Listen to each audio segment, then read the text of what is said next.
tsy emitra fa hanatanteraka ny fihetsiketsehana sy ny fitakiana tafiditra ao anatin'ny fanamariana ny voalohan'ny volana May izay andron'ny asa ny syndikalista maromaro miara-mientana amin'ny fanatanterahana izany moa ny syndikan'ny mpiasam-panjakana mivondrona ao anatin'ilay antsointsika hoe F3M eo ihany koa ny vovonan'ny syndikaly afo syndikaly araka izao fanazavana hoentina Andriamatoa Maharavy Ratolojanahary zao. Samby nahazo izahay kianjana Ambojatovo neken'ny commune sy ny avony be ny tanàna ny aty amin'ny kianjana eky zany ekely de nandeha ary ny pub de reny efa enitsika reny mandeha ny pub ao amin'ny kianjana Ambojatovo ny anaovana ny 1er mai kanjo moa nisy an'iny février nanga ony nataony eo amseho maly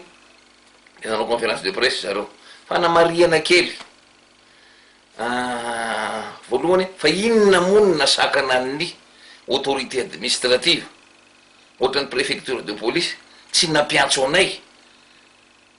l'autorisation ke fa délivrer commune 3-4 jours zay